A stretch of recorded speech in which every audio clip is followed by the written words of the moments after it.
Comigo em Filipenses, capítulo 1, verso 21. Glória a Deus. Quantos creem que Deus fala aos nossos corações? Este Deus poderoso. Você que veio preparado com toda a armadura aí, né? Com a sua máscara, com álcool em gel. Bem? Está bem preparado? Em nome do Senhor Jesus. Diz assim um texto, todos encontraram? Bem?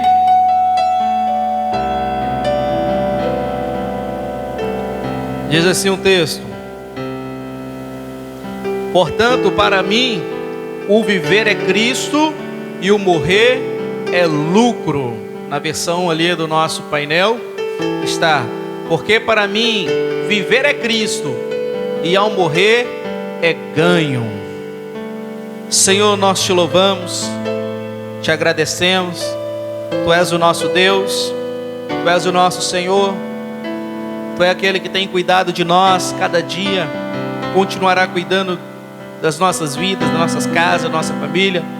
E queremos que nessa noite o Senhor venha falar aos nossos corações, que nessa noite o Senhor mais uma vez ministra, Senhor, ministra a Tua palavra poderosa, aquela que quando entra ela despedaça a penha, aquela que quando entra, meu Deus, ela joga por terra todo o mal, todo o lixo, tudo que não provém de Ti. Quando a Tua palavra entra, meu Deus, é como se uma luz entra numa escuridão, e nós cremos que essa luz mais uma vez vai adentrar na escuridão que paira sobre os nossos corações, para, meu Deus, dissipar toda treva, para dissipar todo o mal, para arrancar da rocha mais uma vez a água, porque o Senhor é especialista em todas as coisas.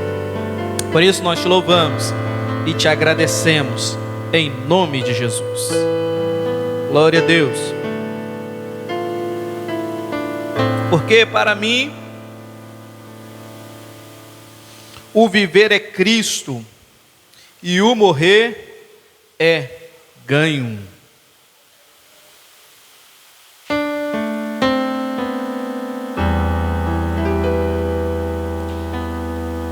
Queridos, em 1939, em um culto vespertino, C.S. Lewis, um grande autor conhecido, escritor, bem famoso por escrever alguns filmes, e um deles bem conhecido como as Crônicas de Nárnia e muitos outros.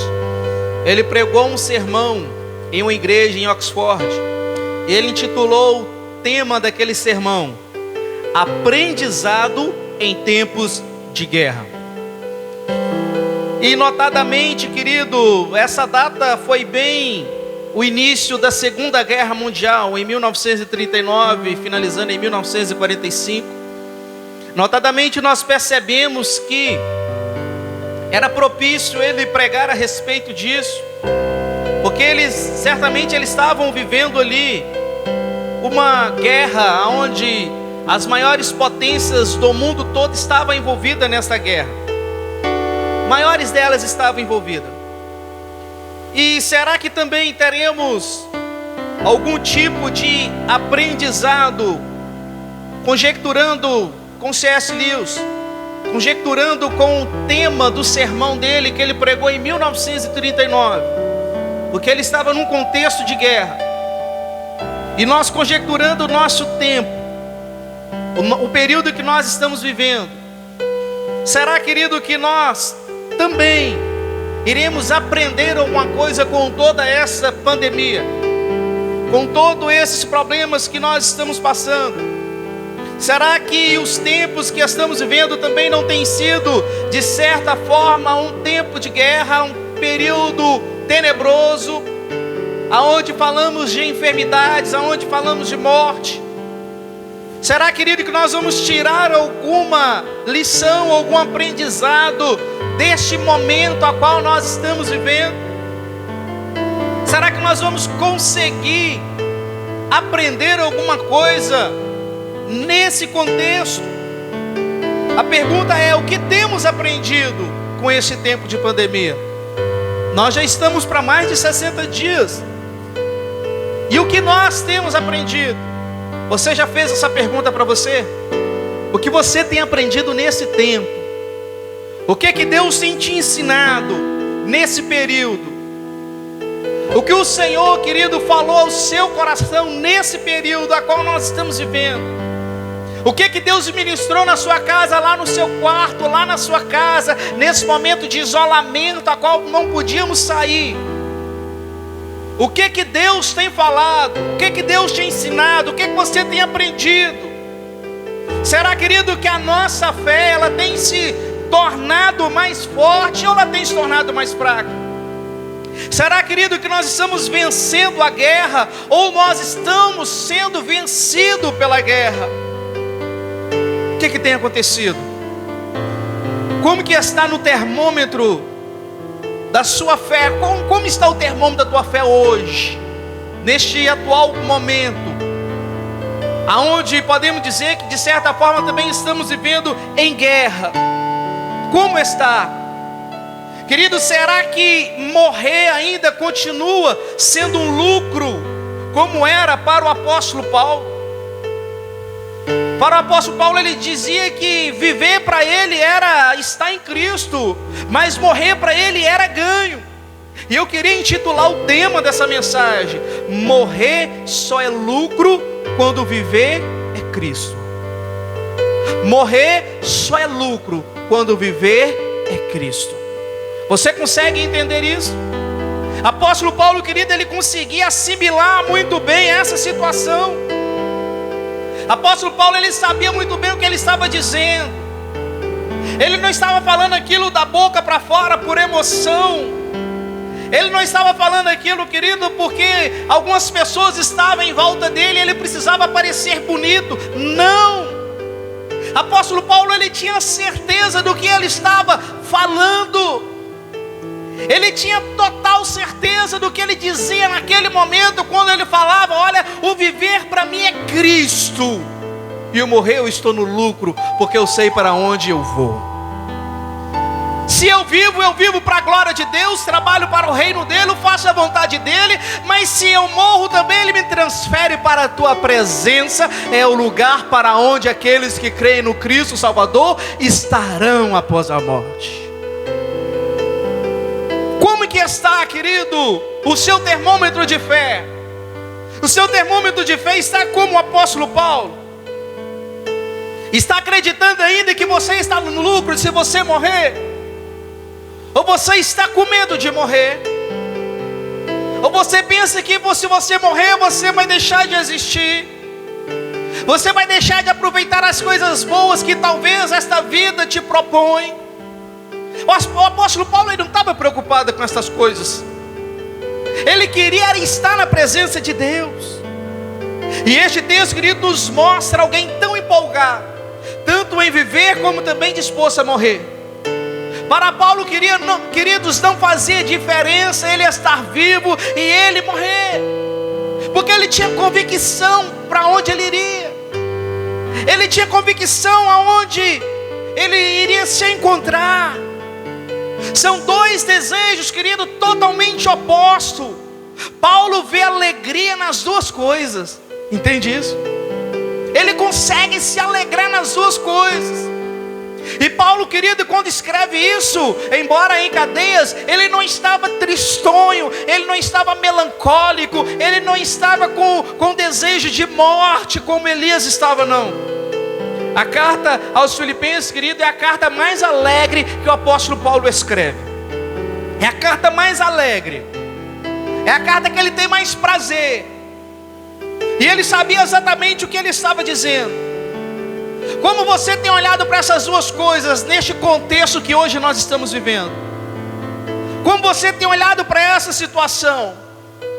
Você tem se entristecido se acaso a enfermidade bate na tua porta? Como você tem ficado nesse exato momento? Como você, querido, tem olhado para essas duas coisas? E o que muitos precisam, querido, aprender é que Cristo que faz a diferença na vida e também faz a diferença muito mais na morte. Cristo, Ele faz a diferença quando estamos vivos, mas quando morremos também Ele faz muito mais ainda. Estar com Cristo, querido, tanto em vida e tanto a morte é a mesma coisa. Só que nós precisamos aprender a assimilar estas coisas. Eu não estou falando para você sair morrendo por aí. Eu estou falando, querido, para você crer que tanto faz você estar vivo e estar morto. É um prazer, é um gozo imenso estar na presença de Deus. Paulo falava incomparavelmente melhor estar com Cristo. É muito melhor estar com Ele. Paulo não era obcecado por morrer, mas para ele estar em Cristo após a morte, querido, era incomparavelmente melhor. Por isso que no seu coração você precisa ministrar uma fé incomparável, que tanto faz você estar aqui hoje, tanto faz Cristo te levar amanhã. Pastor, que conversa é essa? Eu não quero morrer. Queridos, enquanto Cristo não vier arrebatar e buscar a sua igreja, nós vamos ter que passar por esse caminho. Mas esse caminho não pode ser assustador para você. O que me espanta, querido, que muitos cristãos hoje estão, por mais que espantado, apavorado e com medo da morte, com medo de adoecer e morrer, e deixar os milhões dele para aqui, para os filhos, para os netos, para as pessoas brigarem. O que mais me assusta é como as pessoas estão apavoradas com todo o contexto que nós estamos vivendo. Eu preguei semana passada aqui que Deus já determinou todos os nossos dias na face da terra. Se Deus determinou todos os nossos dias na face da terra, querido, eu não preciso ter medo, porque Ele já sabe o dia que Ele vai me tirar dessa terra. Se é através deste instrumento que o coronavírus, esse Covid-19, ou se é através de outra situação, eu não sei, não faz diferença. Importa é poder estar na presença do Senhor. É o que nós precisamos aprender. A alegria de Paulo, querido, era tão grande que removia até mesmo o pavor que a morte traz. A morte traz o pavor. Quando fala da morte de um ente querido, de um amigo, realmente nós ficamos tristonhos, porque nós não fomos preparados para perder. Mas nós temos que estar preparados para lidar com situações semelhantes. Nós temos que estar preparados para lidar com situações como essa que nós estamos vivendo. Quem é capaz, querido, de encarar a morte desse jeito? Senão aquele que viver é Cristo. Só quem vive Cristo, querido, que tem coragem de fazer isso e falar como o apóstolo Paulo. Eu disse, não sei se foi num devocional que eu estava fazendo, que algumas pessoas não podem nem ler um texto como esse. O medo está tão grande, a pessoa está tão apavorada, esqueceu que Cristo salvou, esqueceu que Cristo chamou, esqueceu que Cristo já preparou a morada. Se é agora, se é depois, não importa. Eu e você não podemos ter medo dessas situações que estão acontecendo no nosso meio. Na concepção de Paulo, querido, é o que ele espera dos maduros da fé. Que nós não tenhamos medo de situações semelhantes, que nós não tenhamos medo de rumores de guerra, que nós não tenhamos medo, querido, de falar que Cristo vai arrebatar a sua igreja. Esse é o nosso desejo. Algumas pessoas têm medo quando fala Cristo vai levar a sua igreja, a pessoa já desconcerta na hora. É o nosso desejo, é que Cristo venha mesmo. Nós não estamos preparados para morar aqui eternamente. Nós fomos preparados para morar eternamente na glória com Deus Pai. Nós fomos preparados para morar na glória eternamente com Ele para todos sempre. Não é aqui nessa terra, não é aqui nesse lugar que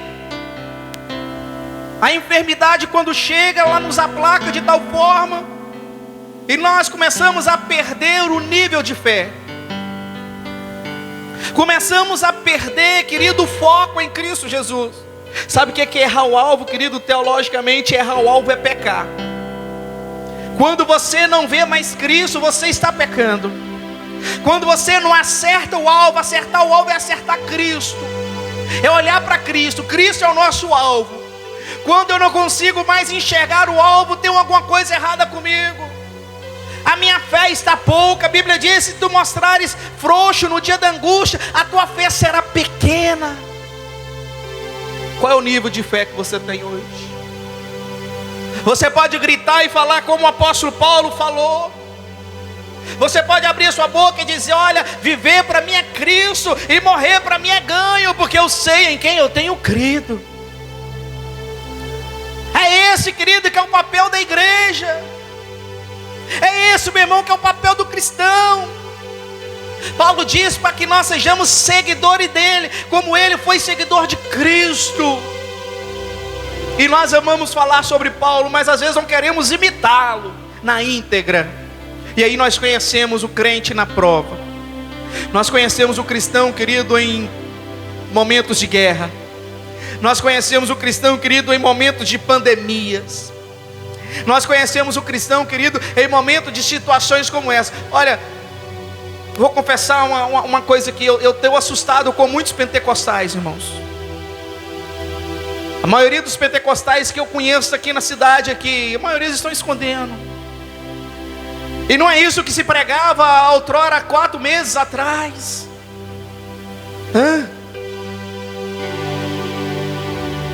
Que Deus é esse? Que me deixa ter um medo assim? Não é Deus que me dá esse medo. Sou eu que não estou alicerçado na rocha. Sou eu, querido, que não estou vivendo Cristo verdadeiramente. Porque se eu estou vivendo Cristo verdadeiramente, enfermidade, praga, doença, morte não pode abalar o meu pensamento e a minha fé a respeito de Cristo. Nada pode abalar. A Bíblia diz que nada nos separa do amor de Cristo. E o que nos separa de Deus? O que eu vou deixar me separar dele? Ele sabe que nada nos separa dele. Ele fala: nada pode me separar. Mas a minha fé, quando eu perco, eu começo a distanciar. O medo, eu começo a distanciar. Não é ele que distancia de mim, eu começo a distanciar dele. Quando eu deixo o medo invadir o meu coração. Eu não estou falando, querido, que você está errado. Não, entenda isso. Eu estou falando, querido, que o medo não pode tomar a maior parte no teu coração. Pode ter até um pinguinho de medo lá. É normal da humanidade. É normal do ser humano ter um pontinho de medo lá. Mas esse pontinho de medo, ele tem que significar na sua vida apenas 5%. Os 95% tem que ser de fé, puramente fé. O medo não pode ser maior que a tua fé. Se você alimenta o teu medo mais que a tua fé vai morrer. Mas se você alimenta a tua fé mais que o teu medo também irá morrer. Nós temos que crer no nosso Deus, querido. Em 249 a 262 depois de Cristo, a civilização, querido, ocidental foi devastada por uma pandemia também mais mortal do que essa. 5.000 pessoas morriam em Roma por essa doença, conhecida por muitos como a praga de Cipriano.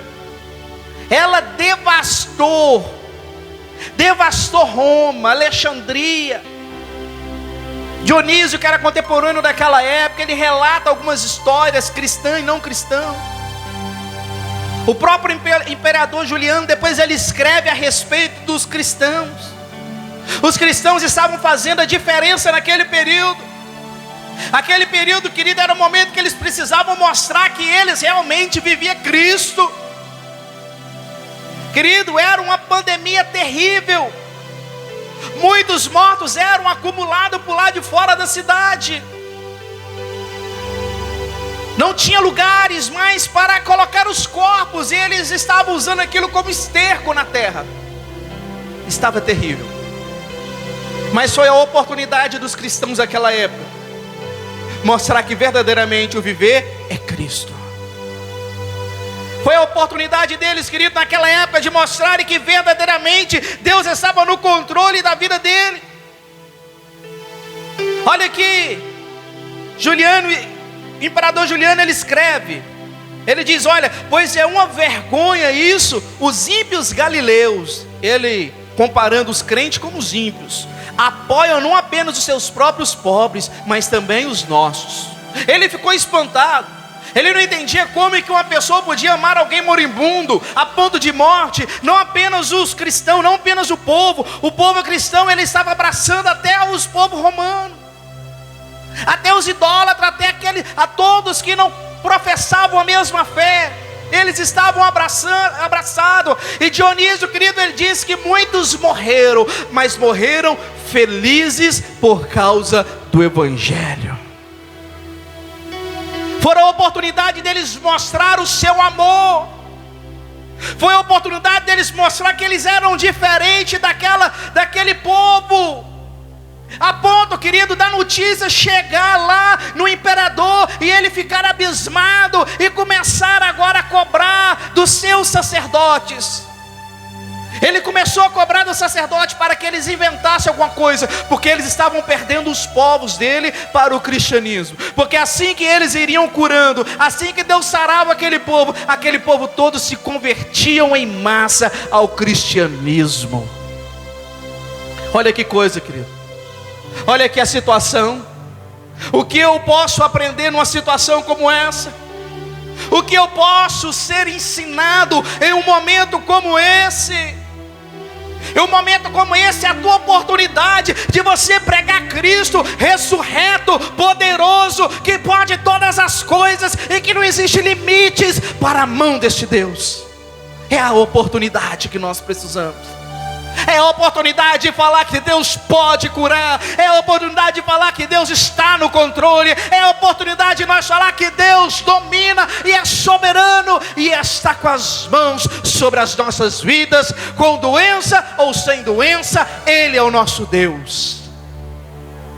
Os historiadores, queridos, dizem que os mesmos cristãos que ajudavam aquelas pessoas também ficavam doentes e morriam. Vai morrer talvez muitos de nós com essas doenças. Quero acreditar que não. E Deus guarda as nossas vidas. Mas se é a vontade do Senhor, quem somos nós? Se é o desejo do soberano, quem sou eu? Eu quero poder viver Cristo verdadeiramente. Eu quero ter a coragem do apóstolo Paulo e dizer: eu vivo Cristo. Eu quero ter a coragem dele.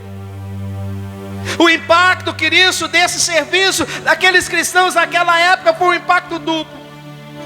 O sacrifício dos cristãos pelos seus irmãos crentes impactou o mundo, impactou aquele povo incrédulo. Eles não entendiam como tinham tanto amor. Que amor é esse? Como é que uma pessoa pode ficar doente por causa da outra? Querido, as pessoas entravam nas casas, tiravam os moribundos e jogavam para fora da cidade, porque todos estavam apavorados, todos estavam com medo. A doença era implacável. Morreram muitos. 5.000 pessoas num dia é muita gente. É muita gente morrendo. Mas aquelas pessoas, elas não recuaram. Aquelas pessoas, elas permaneceram na frente da batalha. Aquelas pessoas amaram aquelas outras pessoas doentes, tantos crentes, tantos não crentes, elas amaram elas. E hoje, querido, para muitos de nós, o mínimo que talvez devíamos ter era a fé que Deus está no controle. Não todos, para muitos. O mínimo que podíamos ter era fé que Deus está no controle. Deus está no controle, amém ou não amém? Ele está no controle. O segundo impacto desse serviço, querido, o sacrifício cristão pelos não cristãos, resultou num crescimento fantástico da igreja primitiva. E eu confesso para os irmãos que quando falou assim, olha, vai abrir as igrejas, meu coração ficou acelerado. Quando nós estávamos fechados, vocês lembram? E falou, as igrejas agora vai poder abrir. Meu coração jubilou. Eu pensei, nossa, vai entrar muita gente naquela igreja. Pessoas tudo querendo Jesus. Os crentes das nossas igrejas vão abarrotar os bancos, vão encher. E eu fantasiei, irmãos. Eu imaginava, vai vir todo mundo cultuar a Deus, porque agora abriu as igrejas. E eu fantasiei. Vai vir gente aceitando Jesus de todo lado, de todos os bairros, do bairro São Paulo, Santa Terezinha, do Vila Preta. Vai encher aquela igreja, nós não vamos dar conta de trabalhar. Mas eu fiquei frustrado, porque nem os próprios crentes, os poucos crentes que aqui estavam, ainda permanecem aqui hoje. Queridos, nós temos que entender o que Deus está querendo falar com tudo isso. Deus está dando uma sacudela no mundo. Deus está dando uma sacudida, e o povo não está entendendo, e a igreja não está entendendo. Deus está dando uma sacudida no mundo, e o que nós não podemos perder é a nossa fé. Que mesmo nessa sacudida, querido, nós vamos ser chacoalhados para lá e para cá, para lá e para cá, mas vamos permanecer firmes na presença do nosso Deus. Vamos permanecer firmes com Ele. Enquanto, querida, a igreja primitiva enfatizava o serviço sacrificial sem medo, os não cristãos fugiam da epidemia. Os não cristãos, querido, abandonavam seus entes queridos, deixava lá a bel prazer das pandemias, da enfermidade, deixava todo morrer. Se a resposta, querido, não cristão para a praga caracterizava em autopreservação, em autoproteção, era evitar os doentes a todo custo, era evitar a eles, a resposta dos cristãos era oposta. Ela abraçava os enfermos. Era totalmente ao contrário. Os não cristãos abandonavam lá os doentes até a morte, e os cristãos, queridos, eles agora abraçavam. Eles corriam, era kamikaze, o povo corria para a doença, porque eles sabiam em quem ele estava crendo. Eles sabiam no Deus da vida dele. Pastor, o senhor está falando para mim ir para o hospital e ficar lambendo as pessoas? Longe disso. Não é isso que eu estou dizendo. Não faça isso. Eu estou dizendo, querido, que a tua fé não pode ser abalada por nada. Eu estou dizendo, querido, para você permanecer firme na sua fé em Cristo Jesus, para você verdadeiramente viver Cristo no meio desta pandemia, para você verdadeiramente, querido, fazer a vontade do Senhor. Como podemos colocar essa postura em prática nos nossos dias? Talvez comecemos resistindo ao medo, que muitos precisam resistir ao medo. Querido, adorar a Deus, cultuar a Deus em tempos de paz é fácil. Ir para a igreja quando tudo vai bem, não existe nenhum empecilho, não existe nenhuma lei proibindo, é fácil. Agora eu quero ver ser crente no meio da pandemia, no meio da enfermidade, no meio da guerra, no meio do caos, no meio da proibição, no meio das leis sendo levantadas cada dia, no meio de decretos aparecendo cada dia. É isso aí que nós temos que aprender a ficar firme e a nossa fé não ser abalada. A tua fé não pode ser abalada por esses momentos que está acontecendo. Vamos começar a resistir o medo. Não estou falando para você ser um irresponsável, não. Nós vamos sim usar máscara. Só não estou usando porque eu estou pregando. Foi liberado no decreto do prefeito uma pergunta pessoal. Todos os pastores estão na hora de pregar, não usa máscara, só na hora de pregar. O medo, querido, eu fui numa reunião de pastores. Eu fiquei chocado. Eu fiquei chocado. Falei, meu Deus, aonde eu estou? Que lugar é esse? É seu povo que está aqui? O medo, o pavor que as pessoas estavam colocando, eu falei, eu me recuso a ter medo desta forma. Eu me recuso. Eu me recuso a viver desse pavor que vocês estão vivendo. Eu me recuso. Eu quero viver Cristo verdadeiramente, e que Ele faça a vontade dEle na minha e na sua vida soberanamente. Vamos fazer o que precisa ser feito, vamos cuidar da forma em que ser feito, mas a minha fé não vai ser abalada por nada. A sua fé não vai ser abalada por nada. Precisamos ser um condutor de paz, de esperança, querido, sem perpetuar o medo, sem perpetuar a histeria, sem perpetuar a falta de fé. Você tem que ser um condutor de esperança para aqueles que estão sem esperança, para o não cristão.